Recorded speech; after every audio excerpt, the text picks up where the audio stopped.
Hi, everyone. Hi, Healthy Heart Nation. Welcome to our heart to heart conversation on nutrition and its impact on colorectal cancer. Colorectal cancer is the third most common cancer diagnosis in the US. While the incidence and mortality rates of colorectal cancer has decreased due to effective cancer screening measures, research suggests that nutrition plays a protective role in reducing our risk of developing colon cancer. There are things that increase our risk, like alcohol consumption, tobacco use, processed meats and red meats, and dairy products, like, milk, yogurt, and cheese. So I'd like to welcome two extraordinary women that are going to talk to me and actually talk to all of us. We're going to discuss how we can reduce our risk. So I'd like to welcome Donna Green Goodman, a public health educator, and Miss Gigi Carter, a licensed nutritionist. Hello. Hey, Hey, how are you both? we're good. Good, good. Well, I'm super excited about this episode because not only are we going to have a discussion and talk about how we can reduce our risk through nutrition, but we're also going to get an opportunity to learn some new recipes that we can try that are, I know they're going to be good because you both are phenomenal cooks. So we're going to get started. So, Donna, you want to talk to us a little bit about dairy and Yeah, how dairy impacts or increases our risk for colon cancer? yeah. A lot of the research, and I decided to look this up a little bit more after you and Gigi and I talked the other day because so much emphasis is placed on red meat and processed meat and barbecuing and that whole thing as it relates to cancer. But I shared with you guys that my dad was a lacto-ovo vegetarian when he was diagnosed with, I would say, stage 3 or 4, if I remember correctly, colon cancer. And he and my mom became totally plant-based when I was born. So they were like 22 and 23 years of age, and they pretty much stayed that way until they moved south, and then they added dairy products back to their diet. And so when daddy was diagnosed, it was really bad, and they had to go in and do a where they cut and resected the intestine, and they showed us where the cancer was, and we were astounded because we all believed that if you weren't a meat eater, that the odds of you getting cancer were really low. But that's when we discovered, and I think that's really what kind of made me more intentional about some things that I was doing. Um, what the colon really needs is fiber, and there's no Yes, fiber in any of yes, that. And yes. so while we were vegetarian and we were following what was then accepted as the way to be a vegetarian, the need to eat dairy products in order to have what was then thought necessary for complete protein. Of course, we know better now. We did it. And so I watched daddy change everything. And they couldn't find that cancer anywhere. And he started to have some problems with what we think was scar tissue. And they went inside, and the doctor was amazed that that's all that it was, because, of course, the doctor thought it had recurred. And they asked him, "What are you doing?" He said, "I went on a plant-based diet." And the doctor Mm, didn't know what to say about it because he presented so poorly initially. I mean, really bad. And as a Black man, he waited till the end to tell us. And I mean, we're carrying him into the hospital and mm, just watching him go through this process. And he lived probably another 3 years, no problem. And then he fell off the wagon and he went back to eating dairy products, and the cancer recurred, and it took him out about a year later. And so for me, having been raised a vegetarian, I'm not all drawn to the meat part, but I do talk about it with my clients. And I know that Gigi's going to talk some more about that. But I like to talk to them about the dairy piece and getting them off of dairy. And I'm doing a meal prep service now here in Alabama, and our patients are amazed. A lady came in yesterday, "I need some mac and cheese." And so I think about us with the love of dairy products, whether it's good yes, Southern macaroni and cheese or some peach cobbler with ice cream, or yes. years ago going to the fast food places and getting a really thick milkshake. My husband and I did that when we first got married. And what are we supposed to do in place of it? So the recipe that I'm getting ready to make now is a non-dairy ice cream that I created when we started eating this way to replace the Briars that I was eating back then. that was made with whole milk and whole fat. You know, we were buying. Mine was Haagen-Dazs. Yes, the expensive one. You know, they had all the top-notch stuff in there, which we now realize was worse. And for Black people, we, among other people of color, are already allergic to dairy. And so Yes. we might not think it directly related to the development of cancer necessarily, but we are allergic to it. So if you're allergic to something, you usually stay away from it. And the allergies that we experience, the allergic reaction that we experience, hits us in the intestine with all that gas, nausea, diarrhea, which sets up properties for the intestine to do some things that it's not supposed to do. So I didn't want to give up ice cream, but I knew I couldn't eat the kind I used to eat. So I had to come up with something. And what I have behind me are examples of different kinds of milk, because what I'm finding now, as I talk to my client, well, I don't do milk, we do almond milk. Or they want to know, is it okay for us to use a different kind of milk? And so what I have are some examples of different milks that we like to use. My husband likes the oat milk, and these are ones you can buy commercially. Here in Huntsville, we have Kroger's, and there's a coconut milk. My niece introduced me to Califia Farms milk. Silk makes a good milk that we like. You can also use Ripple, which is half and half. And then you have people who decide to live this way and they don't want to use anything processed. So you can make your own milk. You can make your own oat milk or almond milk and use that instead. And if my aunt, who's 93 years old, plant-based, she was afraid to make it herself. So she brought it to the clinic one day and we showed her how to make her own oat milk. And she was amazed at how simple it was. And Gigi, you can back me up.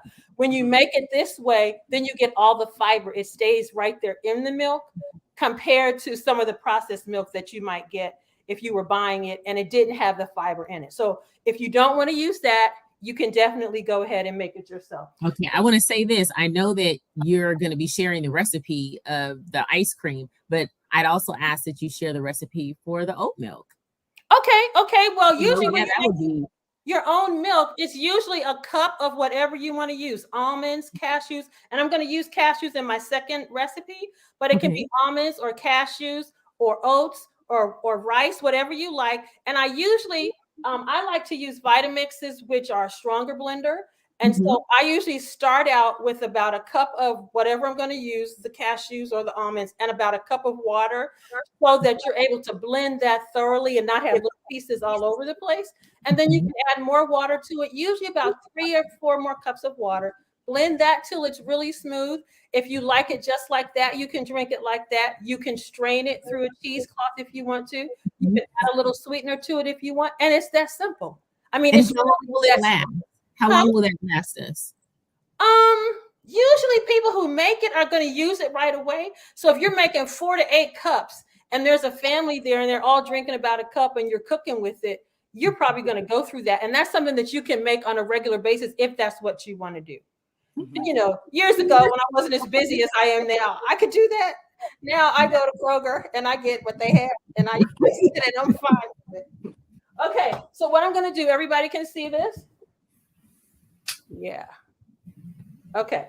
So I'm starting out with 2 cups of milk and I'm using the silk milk. And I'm putting that here into the blender. Okay. And then in the South, when you make ice cream at home at the family gatherings, you do it from a custardy perspective. I'm going to use tofu, like the eggs that I would normally put in homemade ice cream. Okay, and you can get the tofu anywhere? Usually, I buy mine at the Asian market for the best price. This is the silken tofu, and I'm glad you asked me that because silken is the best for ice cream and smooth things. Okay. You can either buy it like this in this kind of package, or you can look carefully at the label in your regular grocery store. A store like Walmart or Target would also carry it. And if it's water packed, you just want to make sure that it says silken on there. And this is the silken one that I use. Usually you get a better price if you're shopping at the Asian markets. So I use that. And then if you like French vanilla ice cream, you can add black salt to it, which gives it the eggy taste that you get with French vanilla ice cream. Okay. Then for the fat, I'm going to use some plant-based cream cheese. I'm using the Tofuti brand, which is this brand. but you can also use the Violife one if you like. I don't know, Gigi, do you have different ones out there? Yeah, we've got, I think there's a Miyoko's brand, and then sometimes I'll just make my own with cashews, kind of like Yes. I'm sure before as well. Okay. And that's another thing. We keep talking about different nuts. So one of the protective factors for colon cancer is a diet high and rich in nuts. Yes. So, with our almonds, we talk about Yes. cashews. So Yes. in making this, folks, you're also adding on another protective factor, right? Because you're using natural ingredients in the nuts. And that's what I like to tell patients. I just told a couple this week, actually, that when you take away the milk and the cheese and the eggs and the butter and the ice cream and the yogurt and the meat and the processed meat, you're taking away what's linked to the development of the disease. And we often say, and here's what you can substitute, but we don't always say that when you add the walnuts and the pecans and the soy and the tempeh and the almonds and the coconut and all that other stuff, the properties that are in there help to reverse the process of the disease. I'm sure Gigi knows about this study where they compared Africans and African Americans who that thing blew my mind. African Americans eating the standard American diet. Africans didn't even become plant-based. They just ate a diet that was higher in plant-based foods. And they checked the intestines of both of them. The African Americans had all the markers for cancer. The Africans did not. They switched their diets for 2 weeks. And at the end of the 2 weeks, the African Americans no longer had the indicators for colon cancer. Now the Africans did. Wow. So what we don't often say is when you're eating these protective foods, they literally are there undoing the damage that's been done. And it's just, I think that's like an added benefit to the stuff that you do. So for this recipe, I'm making maple walnut carob chips. So I have walnuts in here, which are like top tier. Ooh. So So you're gonna tease us like that, and we can't even. That's what everybody said. And then the turbinado sugar, but you don't have to use this if you don't want to. You could use date sugar, coconut sugar. You could use a fruit juice if you want. It's just going to change the consistency. Okay. And for me, I work with a lot of people who are making that first change, and I want them to have something that tastes as close as possible. Okay. So I have all of that I'm going to put in the blender. And then I'm going to add my flavorings, which is the maple flavoring and a little vanilla. And we're going to blend that up. And then we're going to put it in the freezer so that it can. So I can see you're used to you're a real After a while, you just dumping stuff in kind of there. know, right, Gigi? You kind of know. You play. And I was listening to another dietitian last week, and she was talking about something. If it can fit in the palm of your hand, that's about the right size. And literally, when you take an apple and put it in your hand or another piece of food, it ends up being about what they recommend as what you need. So God has kind of already given us that. So I'm just kind of eyeballing it. And then when I put this in the blender, we're going to blend it and put it in the ice cream machine. And before it's done, I'm going to add the carob chips and the nuts to it. So when it's ready, all that will be there. Okay. And here we go.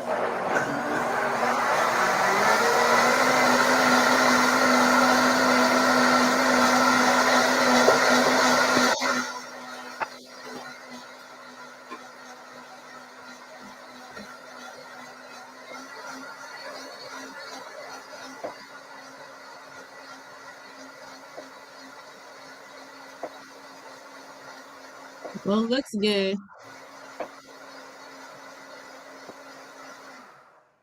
Okay, that's about 30 seconds. And now it's all mixed up. You can see that. Okay. Yeah, that looks good. So when I was teaching college, I would have students over for dinner, and they started asking me for like mango and stuff like that. And so because so many of them were Caribbean, and so you would experiment with that and get it how you want it. I'm putting this in a Cuisinart ice cream machine. This has a bowl that is frozen in the center, and I'm just going to put it in here. Put the top on it. And turn it on.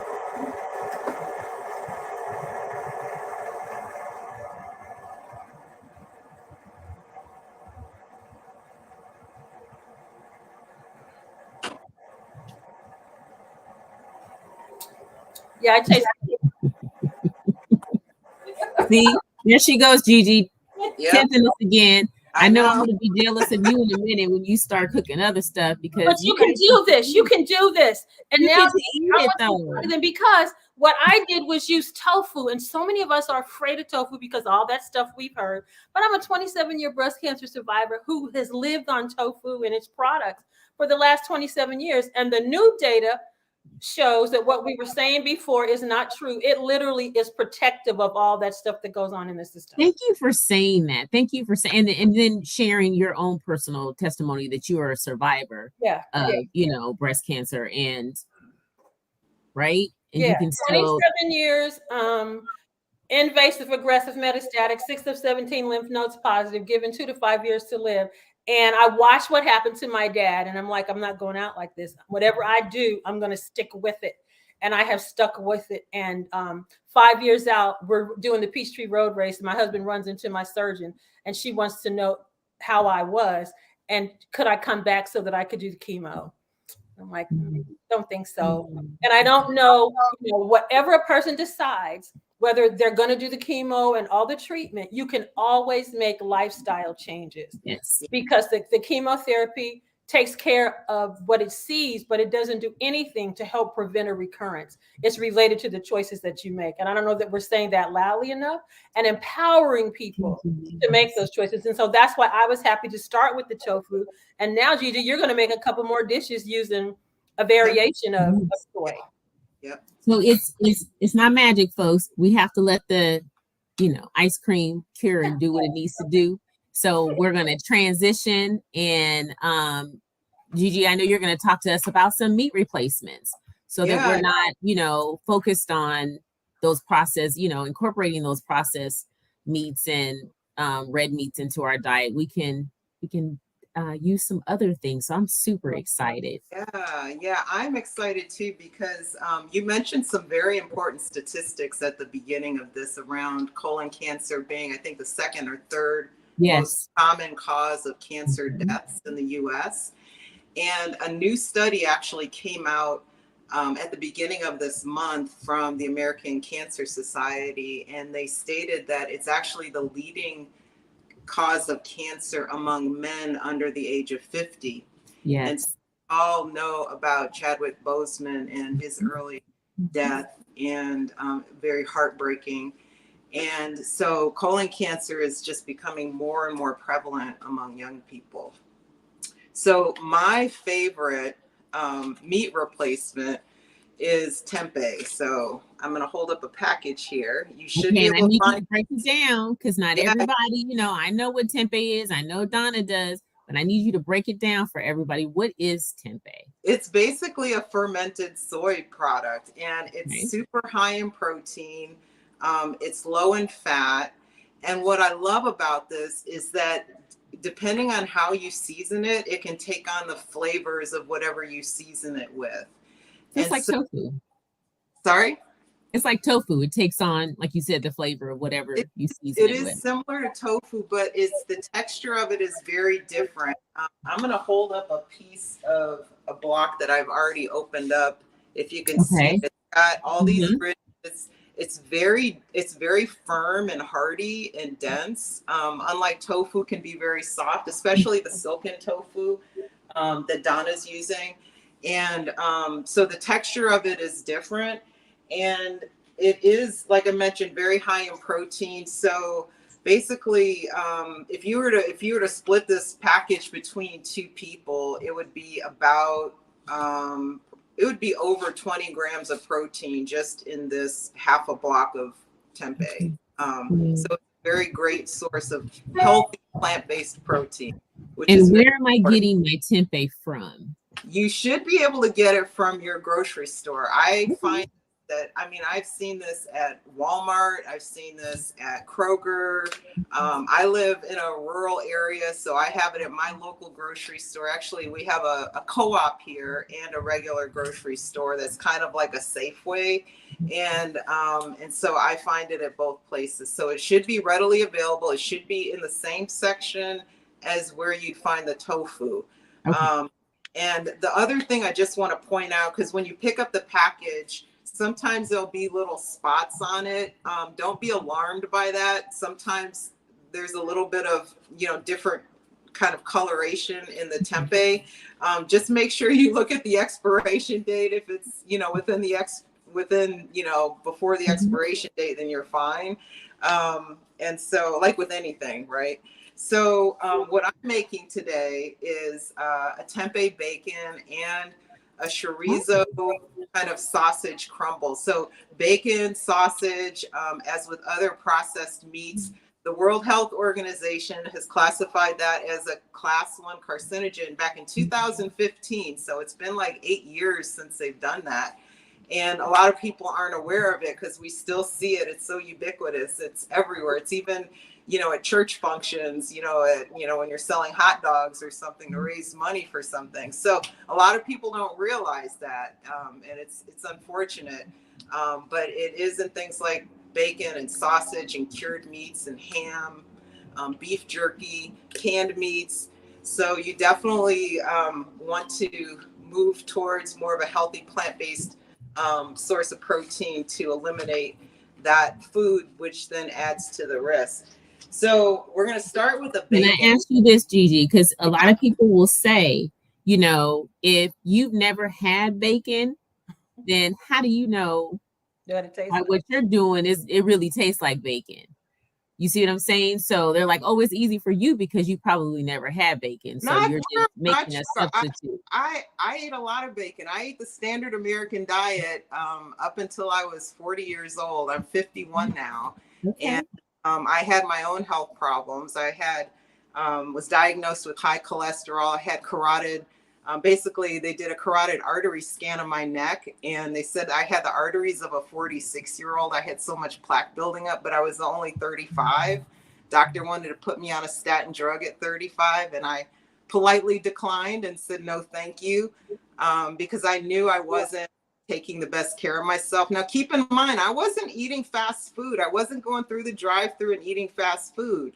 I was eating just a very very heavy diet.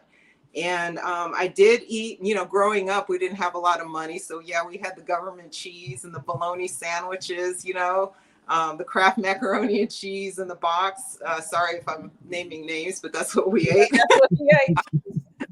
And so, I get it. I ate that way for 40 years of my life. But it wasn't until and Donna, I love what you said about, the simultaneous effect of both adding foods that restore health at the same time you're removing the foods that promote the disease, and the power that has and the magic that works in your body. It was exactly what I experienced. And those foods, the foods that we're talking about kind of recommending steering away from are the foods that do promote the inflammation, the oxidative stress, and have been shown to be mutagenic in terms of cancer causing. So anytime that you can do those two things simultaneously, and keep in mind, don't get me wrong, I tried the moderation thing. The people say, oh, I just have it in moderation. I did that for 5 years. And all it did was it just delayed. So my cholesterol went from horrible to borderline bad and basically stayed there for like 5 years while I was in this denial. Because I knew about the plant-based diet back when I was diagnosed in 2007. And, but I was like, I can't give up my meat and cheese. I can't stop eating stuff. I had that limiting belief, right? Like I couldn't do it. But I got to a point where my cholesterol stayed in that, it was still in that range where I was still at risk, and I knew I was like gambling. And then I was starting to put on weight, and lo and behold, when I made the change and fully committed, did everything change. My whole life changed so much. So I walked away from my corporate career after 22 years. And became a certified licensed nutrition here in Washington State. Got a master's degree in nutrition sciences. I actually started bike racing at the age of 42. I was never athletic. And so I found bike racing at 42. I'm still bike racing at 51. So, you know, when you think that your life is going to go down the hill when you give up those foods like bacon, don't think that, because your life could actually, you know, just be phenomenal, like just be beyond your wildest dreams. And that's what happened to me. So I'm super passionate and excited to share these foods, hoping to help people. I So think when you mentioned how you didn't grow up eating a bunch of junk food and fast food. When I was studying nutrition, it was back in the 70s, and that's what we talked about. And so people kind of got that in their head. They never imagined that what they were eating at home was really also connected to development of disease. And then for Black folk and for Black people of faith, I looked at some of your stuff, Gigi, and you and your partner are you know, believe in God. And I think when we're talking to our community from a spiritual perspective and are talking to them about what the Creator designed for us, that means what you're putting on the plate in front of that family. And if we want to reverse and cut off these generational curses, this is the best place to start. Because though my dad had colon cancer, I don't intend to die from it. I do not intend to die from it, just by looking at the choices that he made and then looking at the science and deciding to make different choices. yeah, absolutely. So I'm gonna try to adjust my camera here so you can see what I'm doing. Let's see. Yes, walk us through this. So let's see. I have to lower it a little bit more. All right. Disclaimer: I've actually never had real bacon, so that's why I asked. Me either. Oh, You know, okay. but Yeah. you Well, I know, can hey, tell you. I love that your journey. You know, I love how your journey has gotten you to this place, and so you can say, "Well, I knew what the real stuff tastes like," and if you're able to eat, you know, to make it, it's tastes the Well, same, then I trust you. Are you making a BLT? What are you gonna make? I'm gonna make a BLT, yeah. And I'll say that it's a great supplement for bacon if you're trying to take control of your health. Does it taste exactly like bacon? No, there is actually a rice paper bacon that you can make that's plant-based, but I wanted to show something that had a little more nutritional density to it. Okay. Because first and foremost, I'm a licensed, like I mentioned, a nutritionist. And so I, you know, the recipes that I have on danielsplate.com and the ones that I make at home for me and my family are focused more on nutrition. That's first and foremost. And taste is important, but I'll be honest with you, I'm the kind of person that'll eat something even if it doesn't taste good, but it's healthy. And the reason for that is because food controlled me for so many years. I made a decision that it's no longer going to control me, that what I'm going to do is make sure that what I put in my body is going to nourish me and help me live my best life as a nutritionist, helping other people take control of their health, as a competitive cyclist, as a wife, as a, you know, so that's really kind of where my focus is. But I recognize not everybody is in that place. Taste is super important to them. And I think this recipe is a great alternative to bacon and still checking all the boxes nutritionally. So all these the recipes that I'm making are on danielsplate.com. And starting with the tempeh bacon, I've got in a pan here, actually starting with we'll start with the chorizo because that one's going to take a little bit longer to cook. I've got in the pan here 2 tablespoons. I'll just go through the ingredients, just list them out, and you can check the measurements on the website. But it's tomato paste. I've got coconut aminos, chili powder, oregano. I'll just hold it up here so you can kind of see it. I've got paprika. I've actually got some cinnamon in here and some ground cumin and a little bit of crushed red peppers because we like it. We like things a little bit spicy in our house. So I'm going to add to this 3/4 of a cup of low sodium vegetable broth. And what I'm going to do is just kind of whisk this together and just kind of get it incorporated. And I've got this on, let's see, medium low heat now. And so go ahead and just kind of whisk this together. This will be like the sauce for the chorizo. And chorizo, it's basically a chorizo crumble. So you could add this to vegan nachos with or make you some tacos or taco salad. Yep, exactly. I'm already planning on how I can. Yeah, and so the other cool thing is, because this is, low in, there's hardly any saturated fat in this, and it's pretty low in fat in general, that, if you are trying to lose weight, and I know a lot of people are, the calorie density on this it's pretty low. So what that means is that, you look at it from a nutritional standpoint, it's for a given weight of food, the calories on it are low. So, oil, while, there's a lot of debate about is oil healthy or not.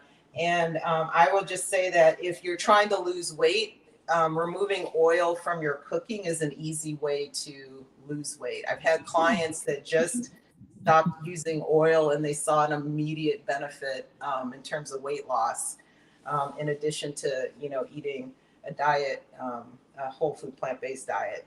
So with this, I'm going to open up this package, and I'm just going to just kind of crumble the tempeh into this sauce mixture. And now usually with tempeh, I will kind of steam it a little bit because it's kind of like getting a facial. It opens up the pores a little bit so that when you add it to a sauce, it'll absorb the sauce a little bit better. But because I'm breaking this up into small crumbles, I'm not actually needing to steam it first. So I'm just, what's that? If a person couldn't get the tempeh, I'm sitting here thinking, sometimes we'll just take tofu and freeze it. And when you thaw it out, it changes the texture so that it's meaty like that. And then for people who want to eat tofu but are allergic to tofu, I learned this many, many years ago, and I'm seeing an uptick in it. And again, you can take nuts, walnuts or pecans, and grind them up coarsely and season them the same way that she's seasoning it and use it in the recipes that she's talking about too. Okay. Yeah. And you just taught me something new. I guess I never thought that you could freeze tofu. So I've never frozen it. I've always just, like whatever we're making, stir fry or whatever, like we're making that and we're using our tofu. Yeah, that's a great hack, Donna, for someone who doesn't like the texture of tofu, wants something a little more like meaty, something with a bite. It's a great way to get that bite. Just by freezing and thawing, it removes the water a lot better than trying to press it. Yes. So. And then I think for Black people, we might not be as interested in tofu initially because we open up the package and it's like, what do I do with this? And so when I started using it a lot in my classes and with my clients, I tried to use it from their culture. So if I was talking to an Asian person, well, yeah. But if I'm talking to a Black person, a Hispanic person, what are the things in your culture that you like to do? So for my people, it was ice cream. You can use tofu in ice cream. You can use that same silken tofu in a creamy salad dressing. You can make cheesecake out of it. Then you can take the water packed tofu and scramble it. You can freeze it and slice it or use it the way that Gigi is using it. You can make your own ricotta out of it. And we make lasagna. So it kind of fit into what we're doing. So it's not that we're trying to convince you to eat tofu the way Asians eat it, as much as we're trying to convince you to use tofu in your culture. And I found out, I don't know if you do this, Gigi, I follow some sisters on Instagram who are African. And one of the ladies I followed, she featured tofu, and she said that the Africans have been making tofu way before the Asians did. I was stunned. Oh, wow. And she actually did a recipe for it. So, yeah. So it's not as foreign to us as brown and Black people. It's just the way that it's used in our culture. Right. And, the other thing is they've started making tofu out of lentils. Yes. So if you do have a soy allergy, that's also an option Don't as they call well. it tofu or pomfu or something? I can't remember. I personally haven't made it yet. I'm eager to try it. Yeah, I've seen a lot of like Instagram reels of people making it and making it right. seem easy, but but I haven't tried it yet. It's easier to just go to the store and get that package. Yeah, it And then is. because I shop at the Asian store, I buy it, a case at a time so that I have it in the refrigerator whenever I need to get it. And it's always less expensive there, always. Oh yeah, yeah, yeah. So I wish I could smell that now. I It's know, me it's too. so I'm like, good. It's very the smoked paprika. I oh, it mean, looks Yeah. good. It looks yeah, really good. I was wondering what you were putting in there for the smoke flavor. yeah, the smoked paprika. There's some cumin in here as well. So it's you can use liquid smoke, but I just have I kind of have like a ton of smoked paprika, so I'm Yeah. using that. So I'm gonna let this hang out, and basically you're just gonna let it reduce down. So the flavors are gonna kind of Mhm. meld the tofu, and then the sauce is gonna thicken. So I'm gonna let that kind of just do its thing, and then I'm gonna move over to the bacon, which which is really actually this is really good on a sandwich or a wrap. And it's sweetened with simple homemade date syrup, which is basically just dates and water and just a little bit of lemon juice. There's some coconut aminos in here, some apple cider vinegar, and again, smoked paprika and chili powder. So this is really, really yummy. I'm gonna just grab a spoon and just kind of stir it together. So I'm just making this little sauce here. And what I'm gonna do is I'm going to coat the tempeh in this sauce and then put it in the air fryer. And I've made this in the oven and in the air fryer. And the air fryer, I mean, the oven's fine, but if you want more of a crispy kind of bacony sensation, the air fryer, the air fryer works best. And then also, if you slice it thinner, again, you're going to get a crispier strip of bacon. So when you say thinner, you mean like less, like a quarter of an inch thick, maybe? Yeah, I mean, this is with a packet. Yeah, it's probably more like close to maybe 1/8 of an inch thick. Okay. It's really hard to see on camera, but it's Yes. pretty thin. And again, usually I'll steam this, but in the interest of time, I'm just going to go ahead and put it into the sauce. I'm going to go ahead and finish slicing this part of the. How long do you let it sit in the sauce? It doesn't take very long. If you steam it, you don't really have to let it sit there. It just kind of naturally goes in. When you don't steam it, letting it sit maybe for 5 minutes is fine. The sauce is thick enough that when you put it into the air fryer, it'll just kind of cake on and caramelize a little bit because of the date syrup, the sweetener from the date syrup. So it just has this really nice kind of crusty outside. Yeah. And then again, you've got that meaty, especially with some of the pieces that might be a little bit thicker. And I like to mix it up too. Like I kind of purposely sometimes have a little bit thicker pieces. It just kind of gives it just a nice bite. So you get the flavor of bacon. And then it's just because it's a little bit thicker, it's a little meatier. And so you get, a little more of the bite when you bite into the sandwich. I like this too because out of starch water from seitan?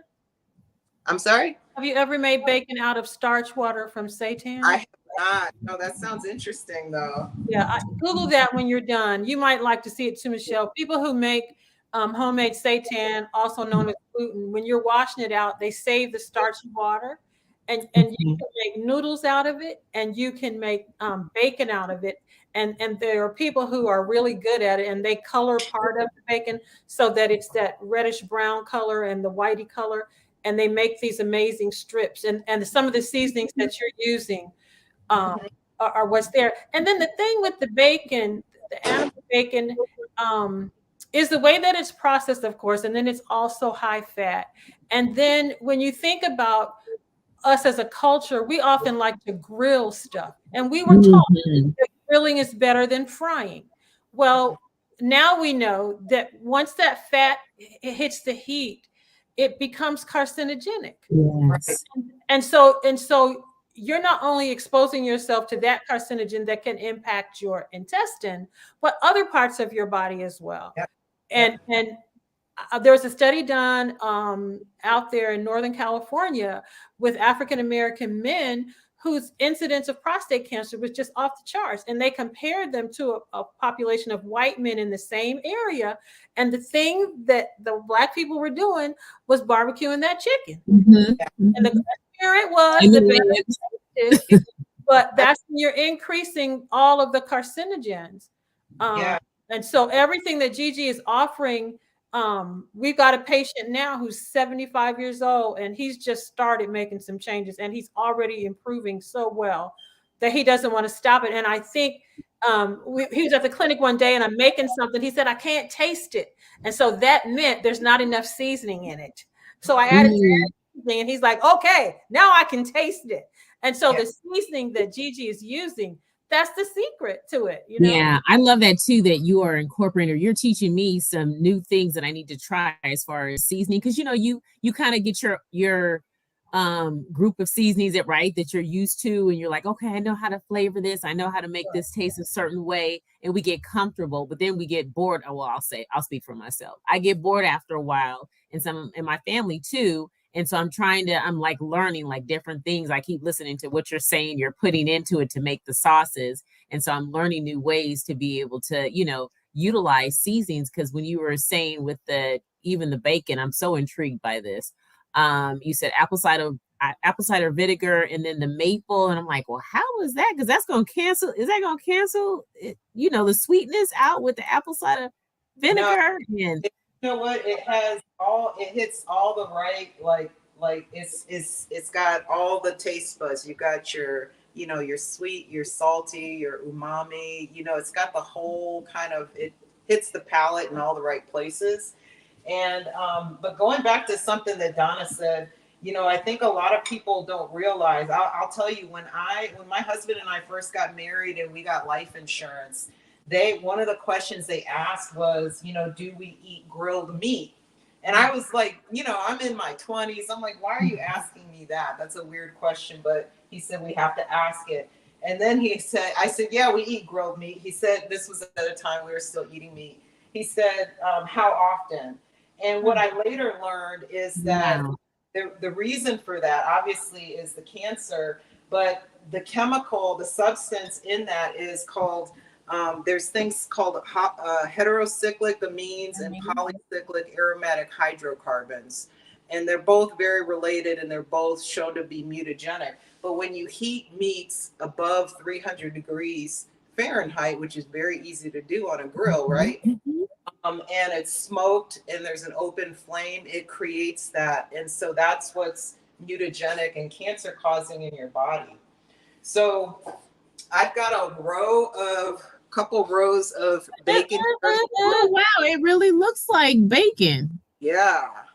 And so I'm going to put this in my air fryer. You can make me try this. I'm gonna go find me some. Well, I already know where to get tempeh, but I'm gonna get some tempeh. And I've never ever cooked it like I never even thought to cook it like this. So if you don't have an air fryer, but you have a convection oven, but for people who are watching, if you don't have an air fryer, the whole thing with the air fryer is it's a convection type of oven.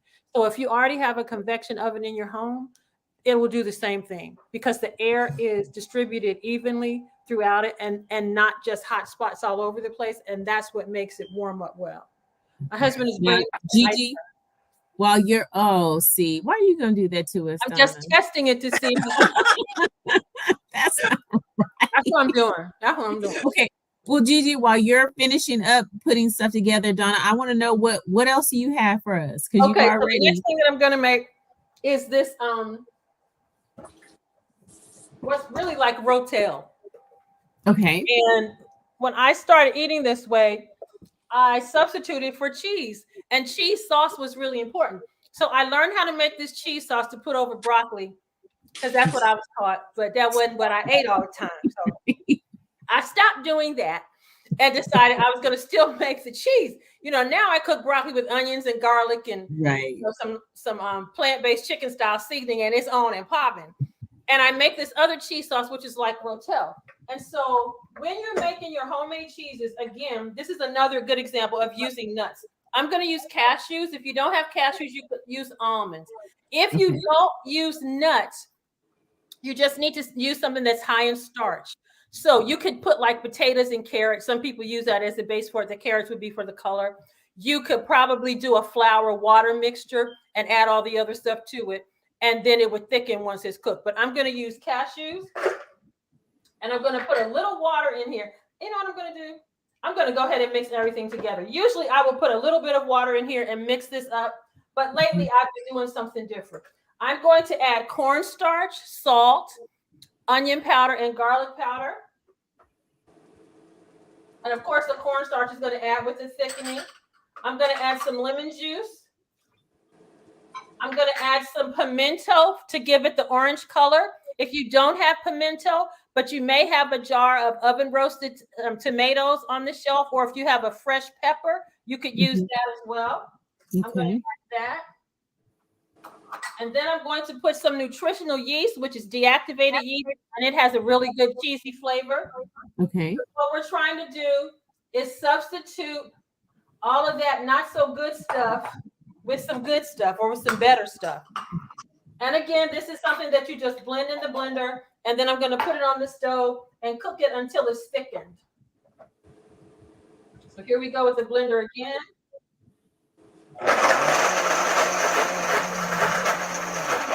I'm going to add some water to it. That will help. That's a little bit. Okay.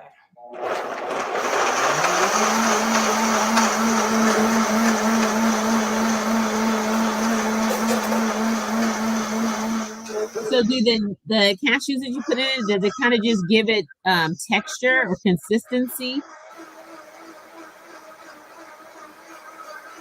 Don, I don't know if you heard me.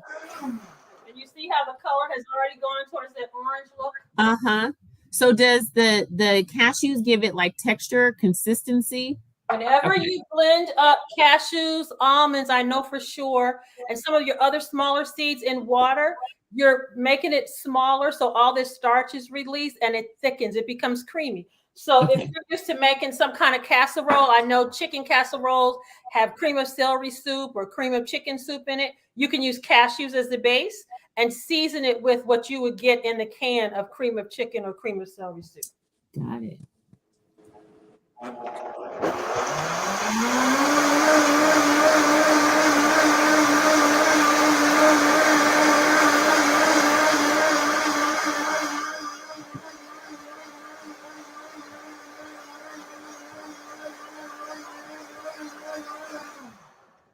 Okay, so this is one that I just kind of came up on one day because I was tired of putting it over broccoli. And now that it's all mixed up, It looks like cheese right there. Yes, doesn't it look like cheese? Yeah, it does. I don't know if Gigi's ever done this. I did it for a little while, but it was too much work. You can put a gel in this so that you can make slices. There's some agar that you can put in it so that it will harden, and then you can actually make slices. Because the good part of eating cheese is the gooiness of it. And animal cheese is gooey because of the casein that's in it. And so when you're making a plant-based version of it, you don't have that meltability property. So you do other things so that you can do it. I got tired of that. So I just use this as a cheese sauce. So I'm pouring it in my pot now, and I'm going to stir it until it starts to thicken up. And it's really, really good with tortillas. See, I'm like, I can get your tempeh chorizo, and I can have your cheese sauce over my, like you said, my chips, and I am in there with my nachos. Yeah. That's food, and a good movie. Yeah, pickled jalapenos. Yeah.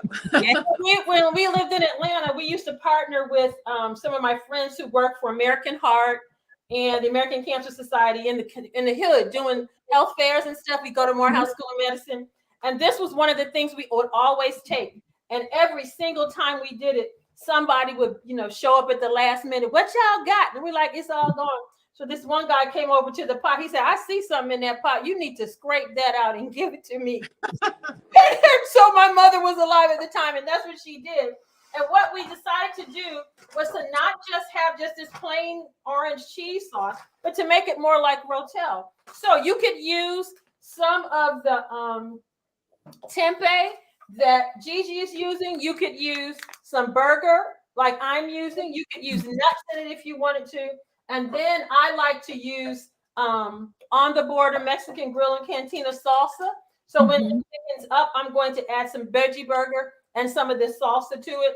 And of course, we know the value of the fiber. And then in the summertime, my husband and I usually have a garden, and whatever we don't grow, I will get in town. But since COVID, I've gotten back into canning, and I make my own salsa.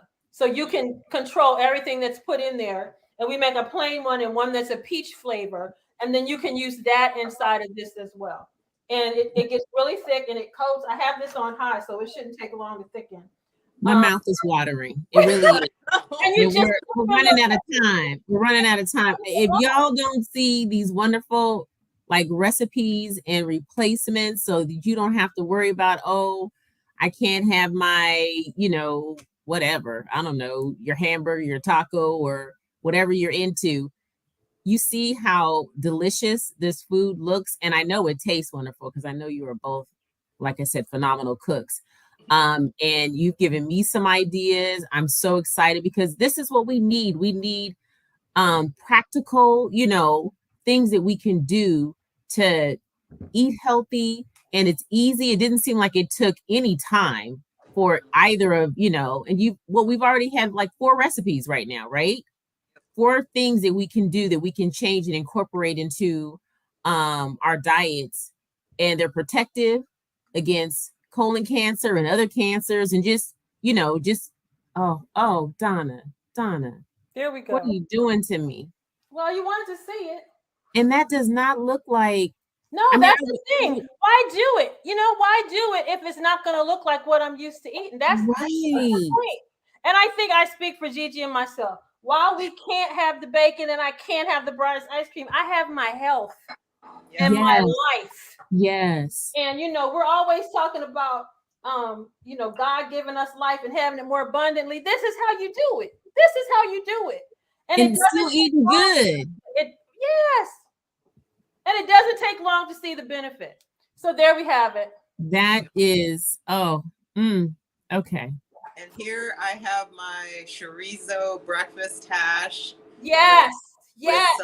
Air fryer. That's beautiful. Potatoes. You need some grits. I'm using up some butternut squash. One of my clients gave me a bunch of her winter squashes from her garden, and so I'm using that up. But you can use sweet potato.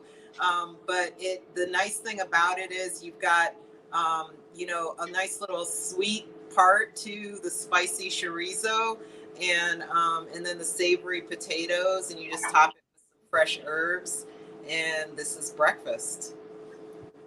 I love it. How can you beat that? Okay, I'm gonna dip this down in here. Y'all see that? Yes. Are you gonna taste? Oh, yes. And see, that's my thing. So, I really appreciate this, not because I'm, having any health issues, but I am a cheese connoisseur. I love cheese, and so I'm always looking for ways in which, to replace that out. And I've done a pretty good job, at not eating it at the amount that I was, previously consuming it. And just this, now you've taught me another wonderful recipe that I can still enjoy my nachos, and I can. The recipes that I did, I may have to do that this weekend, Donna. You should. The recipes that I did are from my book. And if you want to see a demonstration again with the recipes on our YouTube channel, Lifestyle Therapeutics, there are 2. But I think he's also putting in the chat the link to where you can get the books, and it's right there in the books. Oh, look at that. The BLT. Yes, ma'am. Yep, I've got a local I've got a local sourdough bread I'm using. You could use whole grain, you can use whatever. And I've got a little slice of like a little piece of romaine lettuce and some sliced tomato, a little avocado. And then on the base, I've got my homemade cashew mayo. So it's just cashews, some lemon juice, some Dijon mustard, some garlic powder, and a couple other onion powder. And so that's kind of the spread underneath the bacon. So I'm going to go ahead and fold this over, slice it, and this is going to be dinner tonight. I love it. I just love how you both have shown us these easy recipes that are like quick and easy. I cannot believe like how easy and simple, these recipes are. People think that you have to, like go to the grocery store and buy all these different things and, prep it and do this and do that to it. Literally in the course of an hour, we've learned 4 new things to incorporate into our diets that are healthy, full of rich fiber, nutritious, things that are going to help us live, right? That are not already dead when we consume them, So I love this. I want to encourage everyone out there. Please make sure if you're 45 years or older, please go get a colonoscopy. That is the best way to detect whether or not, you have any polyps or any cysts or anything going on in your colon. And detection early is best, because then you can start making those lifestyle adjustments. I don't want to encourage any other thing, but we can start making those lifestyle changes today, just with the information and the different things that we've learned to incorporate into our diet. So I want everyone, I hope that you've enjoyed what you've learned today. Gigi, Donna, if either of you have any kind of last thoughts that you want to share with our viewing audience, because I'm trying to figure out how I can get to Washington or Alabama so I can get some.